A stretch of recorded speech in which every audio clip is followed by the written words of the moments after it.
combat internationaliste que menons contre l'impérialisme, y compris aussi dans sa dimension linguistique, parce qu'on défend, il y a des États à défendre, il y a des partis à défendre, il y a des individus, des militants à défendre, tout n'étant pas forcément d'ailleurs communiste. Moi j'ai écrit aussi un livre récemment sur Julian Assange, je crois que ça fait aussi partie du devoir des communistes de mobiliser l'opinion, mais il y a aussi des langues qui sont à défendre, notamment la nôtre, mais au même titre que toutes les langues, non pas effectivement contre l'anglais, mais contre le tout anglais, contre cette... Et quoi de mieux qu'un camarade québécois pour aborder cette question. J'aurais demandé d'aborder entre autres cette question, mais aussi bien sûr de s'inscrire dans la thématique évoquée.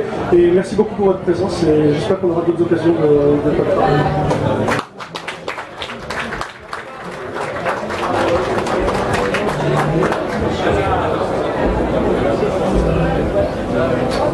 Bonjour.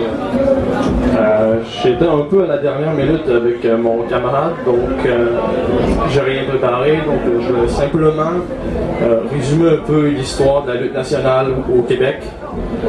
Ça commence en 1760 avec la conquête par l'Empire britannique de la Nouvelle-France. Suite à la conquête, le peuple canadien-français a été directement traité comme des citoyens de seconde zone. Ça a continué jusqu'en 1837-1838 quand les partis patriotes, qui étaient composés à majorité de Canadiens français, mais aussi de quelques anglophones, a décidé de demander un gouvernement responsable au Royaume britannique. Et ils ont fait face à un refus total. Ensuite, la lutte s'est radicalisée. Les patriotes ont décidé de passer à l'action armée. Il y a une rébellion pour l'établissement d'une république du Bas-Canada qui équivaudrait au Québec d'aujourd'hui. La rébellion était un échec. Les patriotes, plusieurs patriotes ont été pendus, déportés. Il y a eu des répressions extrêmement violentes contre les populations canadiennes françaises. Par la suite, il y a eu la fondation de la Fédération canadienne telle qu'on la connaît aujourd'hui.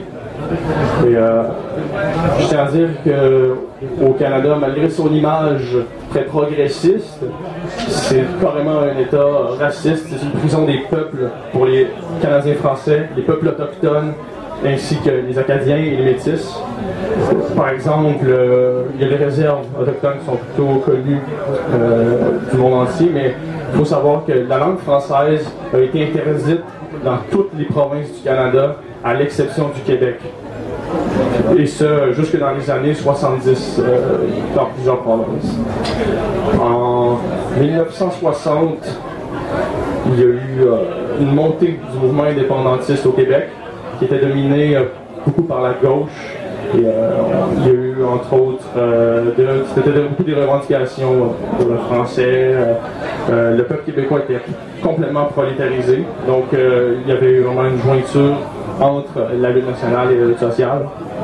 Il y a eu même des mouvements de lutte armée, le Front de libération du Québec, qui sont nés dans ce contexte-là. Ça n'a pas duré très longtemps malheureusement et ça a été assez sans fou.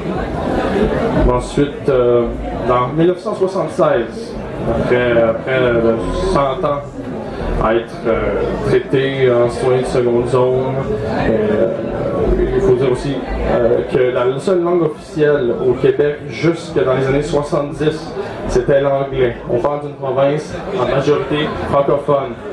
Les ouvriers francophones qui allaient à l'usine étaient obligés de parler l'anglais sur leur lieu de travail. Donc en 1976, il y a le Parti québécois qui a été élu, un parti social-démocrate indépendantiste. Ils ont enfin adopté la loi 101 qui faisait du français la seule langue officielle au Québec. Mais depuis, la Cour suprême du Canada a mis au-dessus de 200 amendements sur cette loi-là, la rendant presque inutile. C'est très intéressant.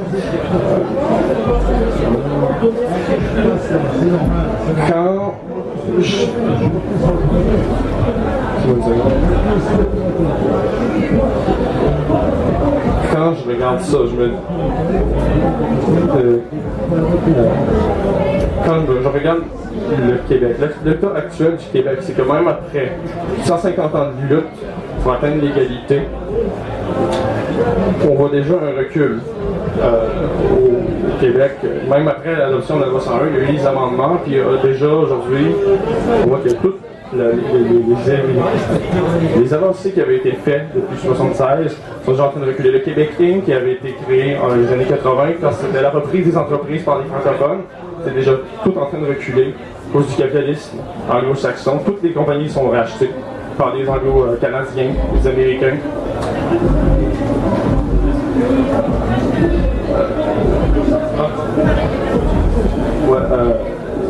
Je veux dire, nous ne sommes même pas encore indépendants.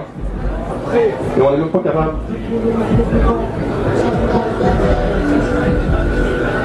Excusez, j'essaie de trouver mes mots.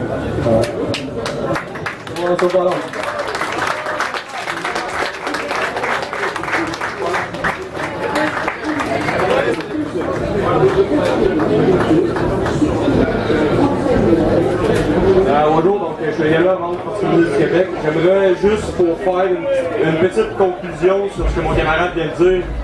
Souvent, on va reprocher au Québec d'être une nation quand même riche, développée. J'aimerais ajouter que c'est pas parce qu'on a un capitalisme avancé au Québec qu'on n'est pas aliéné nécessairement.